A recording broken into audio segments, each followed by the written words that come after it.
माननीय मातृशक्ति भाइयों बहनों प्यारे बच्चों, हमारा एक क्रम चल रहा था कि परमात्मा का नाम, स्वरूप, कार्य, महिमा, उसके पाने का तरीका और फल क्या है। तो बताया कि उसका मुख्य निज नाम ओम है गायत्री महामंत्र में, और भू भुव स्व उसमें भगवान के सच्चित आनंद स्वरूप को बताया गया है। आगे कहा कि वो तत् है। तत् माने वह कहते एक प्रश्न खड़ा होता है कि कौन, क्योंकि हिंदी में, संस्कृत में या इंग्लिश में 3 पर्सन होते हैं। जैसे हिंदी में मैं, तुम और वह। मैं को अपने को समझ रहा है, तुम जिसको कह रहा है वो सामने है, वह जिसको कह रहा है वो अभी जानने के योग्य है, जानना बाकी है। ऐसे ही संस्कृत में अहम और तुम और तत्, यानी मैं, तुम और वह, आई, यू और ही। जो तत् है वो अभी जाना नहीं गया है, जानना उसको चाहिए, जानने के योग्य है। वो तत् क्या है यहाँ पर उसके लिए बताया गया कि वो सवितु, वो सविता है। वह क्या है? वो सविता है। सविता किसे कहते हैं? सविता वही उत्पादिता भवति, सविता वही प्रकाशिता भवति, सविता वही प्रेरितो भवति। सविता उसे कहते हैं जो उत्पन्न करने वाली शक्ति है। सविता उसे भी कहते हैं जो उजागर करती है, प्रकाशित करती है। सविता उसे कहते हैं जो प्रेरणा करती है, जगाती है, सन्मार्ग में चलाती है। सविता सूर्य को भी कहते हैं। सूर्य की जो ऊष्मा ऊर्जा जब पृथ्वी पर पड़ती है तो औषधियाँ, वनस्पतियाँ उत्पन्न होती हैं। सूर्य की किरणें जब पृथ्वी पर पड़ती हैं तो सारे जगत के पदार्थ प्रकाशित हो जाते हैं, दिखने लगते हैं। और सूर्य जब प्रातःकाल उगता है तो सभी लोग जग जाते हैं, मानो सूर्य सबको प्रेरणा करता है, जगाता है।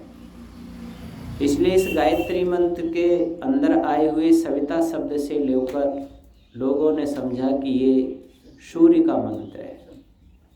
सविता शब्द को लेकर इसको क्या माना? सूर्य का मंत्र है। पर सविता इस गायत्री मंत्र का देवता है।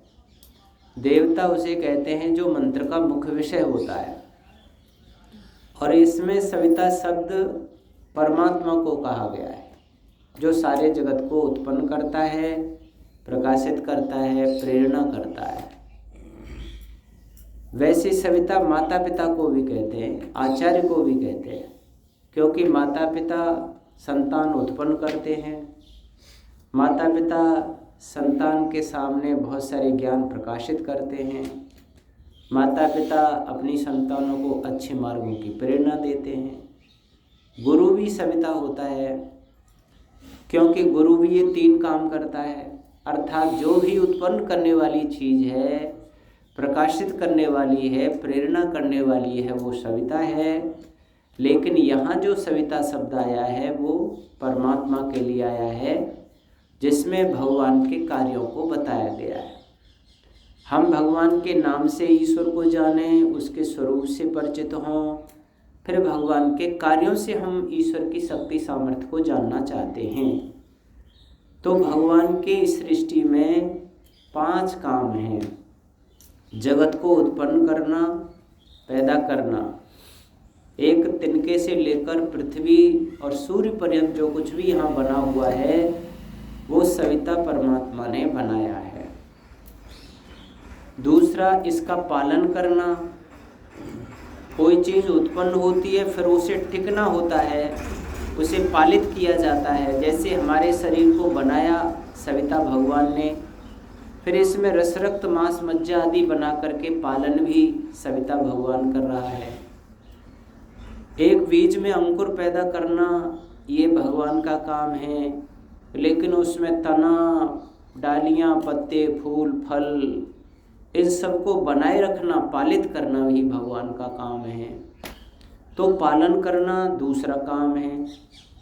सृष्टि में उत्पन्न हुई चीज़ों को देखोगे तो भगवान की शक्ति समझ में आएगी। फिर उनको पालित होता हुआ देखोगे तो भगवान की पालन व्यवस्था से ईश्वर की शक्ति समझ में आएगी। तीसरा, संहार करना यानी कि मृत्यु देना, यानी मिटाना, प्रलय करना, ये तीसरा काम है भगवान का। अब अपने शरीर को ही देख लीजिए, ये उत्पन्न किया है सविता देव ने, फिर इसमें पालन व्यवस्था भी चल रही है, ये टिक भी रहा है, ठहर भी रहा है। दूसरा, इसमें मिटना भी हो रहा है, मरना भी हो रहा है। शिशु अवस्था मर गई, कुमार हो गए, कुमार अवस्था मर गई, युवा हो गए, युवावस्था मर गई, प्रौढ़ हो गए, प्रौढ़ अवस्था मर रही है, वृद्धावस्था की ओर जा रहे हैं, फिर ये वृद्धावस्था भी मर जाएगी। ऐसे ही आप चींटी में, हाथी में, वनस्पतियों में, पौधों में आप मृत्यु देख रहे हैं। सब चीज़ें जर्जरित हो रही हैं, वो उनका नाश भी हो रहा है। ये नाश प्रक्रिया जो हो रही है, ये सविता देव परमात्मा के द्वारा हो रही है और निरंतर हो रही है। पैदा करना, पालन करना और संहार करना में कोई गैप नहीं होता, भित्ति नहीं होती, टाइम नहीं लगता है, दीवार नहीं होती। वो तीनों काम एक साथ हो रहे होते हैं। हमारे शरीर में नए रक्त सेल बनते भी हैं, साथ साथ वो पालित भी होते हैं, ठहरते भी हैं, और बहुत सारे रक्त सेल मरते भी रहते हैं, मिटते भी रहते हैं। ये तीनों काम सविता देव परमात्मा एक साथ करता रहता है।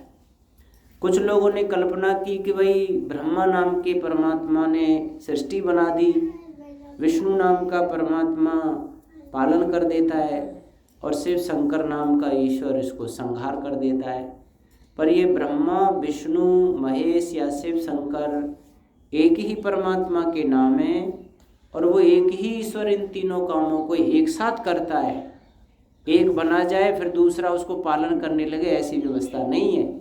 वही बनाता है, वही पालन करता है और वही मृत्यु देता है, प्रलय करता है, संहार करता है। ये तीनों काम सविता देव परमात्मा के द्वारा इस दुनिया में हो रहे हैं और अपने शरीर में हो रहे हैं। अपने में ही ईश्वर को ढूंढना चाहिए, क्योंकि जो सृष्टि में हो रही है वो हमारे अंदर भी हो रही है। चौथा काम एक भगवान का है, जीवों के कर्मों का यथावत फल देना। हम दुनिया में मन से, वाणी से, शरीर से बहुत सारी किया करते हैं। उनमें कुछ शुभ भी होते हैं, कुछ अशुभ भी होते हैं, कुछ मिश्रित भी होते हैं। उन सभी कामों को सविता देव परमात्मा जानता है, देखता है। सभी जीवों के कर्मों को वो परमात्मा सविता जान रहा है, देख रहा है, फिर उनका यथावत फल देना। कौन से कर्म का कितना सुख दुख आदि ये देना, जन्म मृत्यु आदि देना, बंधन प्रलय आदि में पहुंचाना और मुक्ति भी देना। जैसे जैसे जीवों के कर्म होते हैं, पुरुषार्थ होते हैं, अच्छे बुरे जो करते हैं, उन पर सब पर नज़र सविता देव रखता है और उनको यथावत जब जब उनकी बारी आती है उनको वो फल भुगतान करता है। कर्म हमारे हाथ में होता है, फल हमारे हाथ में नहीं होता, वो सविता देव भगवान देता है। एक पांचवा काम भी भगवान के द्वारा होता है, वो है वेद का ज्ञान देना, यानी अपने ज्ञान को जीव के कल्याण के लिए सृष्टि के प्रारंभ में देना। या यूँ समझिए, ये जो दुनिया है, ये सृष्टि है, इस सृष्टि के बारे में सारा ज्ञान देना। ये दुनिया है क्या, ये किसके लिए बनी है, इसका क्या प्रयोजन है, इसका सदुपयोग क्या है, दुरुपयोग क्या है, क्या तुम्हें करना है, क्या नहीं करना, किस किस पदार्थ को लेकर के क्या क्या चीज़ बनती हैं, क्या क्या निर्माण होते हैं, ये सब व्यवस्था, इन सब का ज्ञान, धर्म अर्थ का मोक्ष कैसे आप प्राप्त कर सकते हैं, इन सब का ज्ञान, वो सब भगवान सृष्टि के प्रारंभ में जीवों के कल्याण के लिए वेद का ज्ञान देता है। तो ये 5 काम करने वाली जो शक्ति है, वो सविता ईश्वर है। और जो ये 5 काम नहीं कर सकती है उसको हमें ईश्वर नहीं मानना चाहिए। कुछ लोग संसार में आते हैं और वो गुरु बनते हैं और वो ही ब्रह्म भी बन जाते हैं। कुछ लोग उनको ही ब्रह्म मानते हैं। जैसे जैनियों में जो तीर्थंकर होते हैं उनको ईश्वर मान लेते हैं। कुछ हिंदुओं में जो गुरु होते हैं उनको ईश्वर का अवतार मान लेते हैं। कुछ महापुरुष दुनिया में आते हैं उनको ईश्वर मान लेते हैं। पर देखो उनके जीवन में से 5 ये काम हुए क्या उन्होंने इस दुनिया में आकर के सृष्टि का कोई पदार्थ निर्मित किया? कोई मनुष्य, पशु, पक्षी, सूर्य, चांद, पृथ्वी, ग्रह, उपग्रह बनाए? या उन्होंने किसी जीव को और उनको इनके शरीरों में रस, रक्त, मांस, मज्जा आदि बना करके पालन किया? क्या उन्होंने हमारे सारे संपूर्ण पृथ्वी के कर्मों के, जीवों के कर्मों के फलों को देने का उनके अंदर ज्ञान है? क्या जो वेद में संपूर्ण विद्याएं हैं वो जानते हैं? अगर ऐसा उनके अंदर नहीं है तो वो ईश्वर नहीं है। वो महान पुरुष हो सकते हैं, वो दिशा निर्देशक हो सकते हैं, उपदेशक हो सकते हैं, गुरु हो सकते हैं, परंतु ईश्वर नहीं। अब बात आती है कि ये जो 5 काम करने वाली शक्ति है उसने जो इस दुनिया को बनाया है, कैसे कैसे बनाया, तो उसकी शक्ति सामर्थ्य को हम समझ पाएंगे। सांख्य दर्शनकार कपिल मुनि जी ने एक सूत्र लिखा है कि ये दुनिया किन किन परिणामों से बनती है, इसमें कितने कितने परिणाम आते हैं। जैसे आप रोटी बनाते हो तो रोटी बनाने के लिए क्या क्या परिणाम आते हैं, कैसे कैसे आप रोटी बनाते हो, वो सारी विधि है कि नहीं? ऐसे छू कर करके तो रोटी बन नहीं जाती है। उसकी एक प्रोसेस है, उसकी एक प्रक्रिया है, विधि है, उसके अनुसार रोटी बन के तैयार होती है। वैसे ही ये दुनिया में सूर्य, चांद, पृथ्वी आदि जो कुछ भी बना है इसकी एक विधि है, किसमें से बनी है और कैसे बनी है, उसके लिए सांख्य दर्शनकार ने एक सूत्र दिया है। सत रज तम साम्यावस्था प्रकृति, प्रकृते महान महतो अहंकारात् पंच तन्मात्राणि उभयेन्द्रियम तन्मात्रेभ्य स्थूल भूतानि पुरुष इति पंचविंशतिर्गणः। यानी 25 परिणाम के द्वारा ये दुनिया बन करके तैयार हुई। सबसे पहले दुनिया किसमें से बनाई गई, ये सब कुछ है इसमें। इसका मूल मटेरियल क्या है, पदार्थ क्या है जिसमें से दुनिया बनाई गई, तो उसके लिए सांख्यकार ने कहा है सत, रज और तम। मूल में 3 गुण थे, सतोगुण, रजोगुण और तमोगुण। इनकी जो मिली हुई समान अवस्था है, मिक्स अवस्था है, उसको प्रकृति कहते हैं। इस दुनिया को हम प्रकृति नहीं कहते, इसको कहते हैं सृष्टि, इसको कहते हैं प्रकृति की विकृति। वैसे तो कहने में यही आता है कि भाई इसकी प्रकृति ऐसी है, प्रकृति ने हमको ये दिया है, प्रकृति ऐसा करती है, परंतु ये प्रकृति नहीं है, ये प्रकृति का विकृत रूप सृष्टि है। सृष्टि में ऐसा हो रहा है, सृष्टि से ऐसा मिल रहा है, ऐसा हम कह सकते हैं, परंतु हम सामान्य रूप से प्रकृति ही कहते हैं। तो प्रकृति जो है जिसमें से ये दुनिया बनी है वो किस रूप में होती है, क्या अवस्था उसकी होती है, तो उसमें मूलभूत 3 गुण होते हैं, सतोगुण, रजोगुण और तमोगुण। सतोगुण माने प्रकाश वाले गुण, रजोगुण माने क्रियाशील गुण और तमोगुण माने स्थिर रहने वाले गुण। जैसे आज की साइंस उसको कह देती है भाई इलेक्ट्रॉन, न्यूट्रॉन, प्रोटॉन। एक जो है ना इलेक्ट्रॉन गति करता है और न्यूट्रॉन स्थिर रहता है, प्रोटॉन उसके इर्द गिर्द घूमता है, ऐसा कुछ करके वो बताते हैं। तो अब वो क्या इसी को बताते हैं या उससे भी सूक्ष्म तत्व हैं, ये नहीं हम कह सकते, पर अंत में मान लीजिए कि ये प्रकृति अवस्था में रहती है। वो कैसी रहती होगी इसको थोड़ा सा और दूसरे तरीके से समझेंगे। जैसे एक मिट्टी का ढला आप लीजिए और मिट्टी के ढले के 2 टुकड़े कीजिए, फिर आधे के 2 भाग कीजिए, चौथाई के 2 भाग कीजिए, 8 में से के 2 भाग कीजिए, 16 में के 2 भाग कीजिए, 32 में के 2 भाग कीजिए, 64 में के 2 भाग कीजिए, तोड़ते जाइए, तोड़ते जाइए, तोड़ते जाइए, अंतिम जो कण है जिसको हम ज्ञान से भी नहीं तोड़ सकते, इतना टूट जाए, इतना टूट जाए कि फिर दोबारा उसका दो टुकड़ा नहीं किया जा सकता, उस स्थिति का नाम प्रकृति है। उसको कहते हैं अव्यक्त।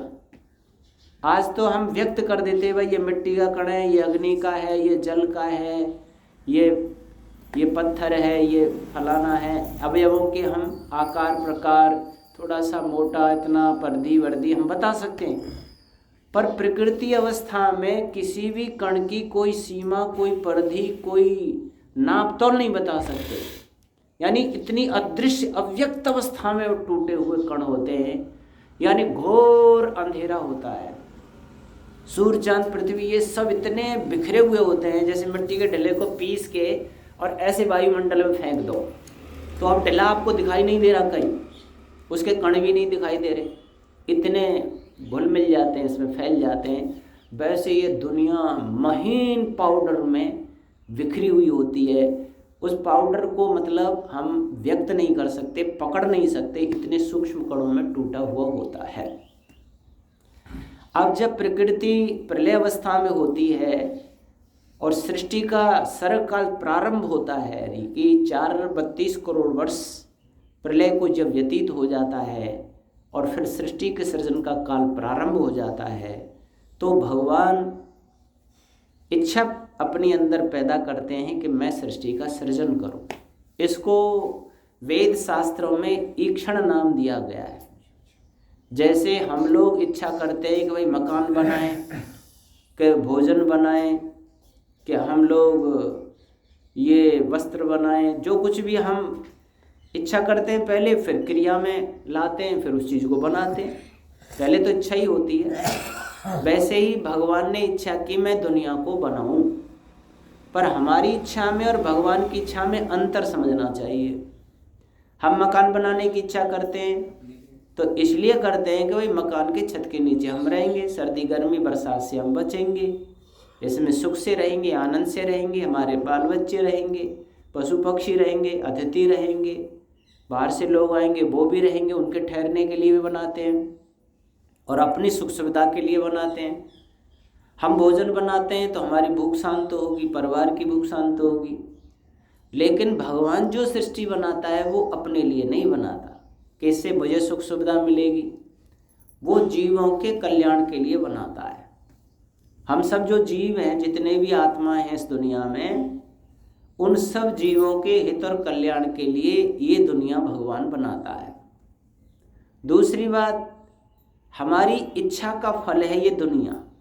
हम मांग करते हैं कि हमें दुनिया चाहिए उन्नति और विकास के लिए, क्योंकि हम अल्पज्ञ हैं, हम सर्वज्ञ होने की इच्छा पैदा करते हैं, हम पूर्ण होने की इच्छा पैदा करते हैं।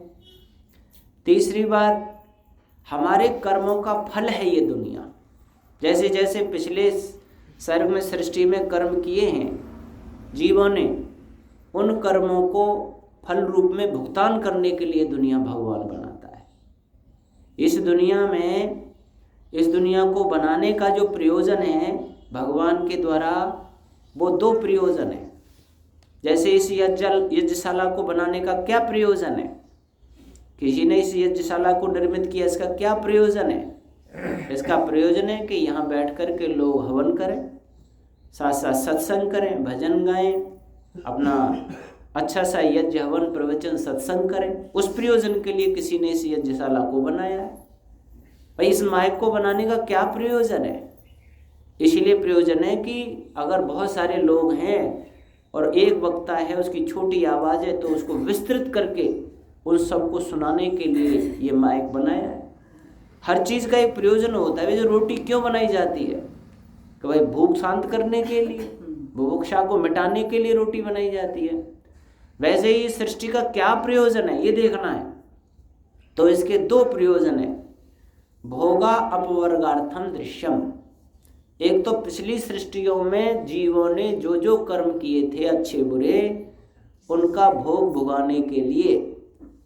दूसरा अपवर्ग पाने के लिए, यानी कि पहले कर्मों के फल तो आप भोगेंगे ही, पर यहाँ एक अच्छा सा कर्म करके, इतने अच्छे कर्म करके कि मुक्ति का भी एक फल प्राप्त कर सकते हैं। आप जन्म मरण से रहित होकर सब दुखों से छूटने का उपाय भी इस दुनिया में से आप कर सकते हैं। ये दुनिया बिल्कुल खराब नहीं है। ये एक ऐसी सीढ़ी है, ऐसी नाव है, ऐसी नौका है, ऐसी गाड़ी है, ऐसा रथ है ये दुनिया कि जिस पर सवार होके, जिसमें बैठ करके, जिस पर चल करके आप मुक्ति भी प्राप्त कर सकते हैं। बहुत बड़ा एक फल जो कि कितने समय तक आप बिल्कुल दुखों से छूटे हुए आनंद में रह सकते हैं और स्वतंत्र घूम सकते हैं, इतना बड़ा फल भी आप प्राप्त कर सकते हैं। और अच्छे से अच्छे कर्म करके अच्छे जन्म जन्मांतर, लोक लोकांतर, देह देहांतर भी आप प्राप्त कर सकते हैं। साधन तो दिया है भगवान ने, परंतु पुरुषार्थ तुम्हें करना पड़ेगा। इसका प्रयोजन बहुत अच्छा भी है और साथ साथ दुख सुख भोगने का साधन भी है। जैसे जेल किस लिए बनाई है कि जो दुनिया में अपराध करेंगे उनको उसका दंड देने के लिए जेल बनाई है।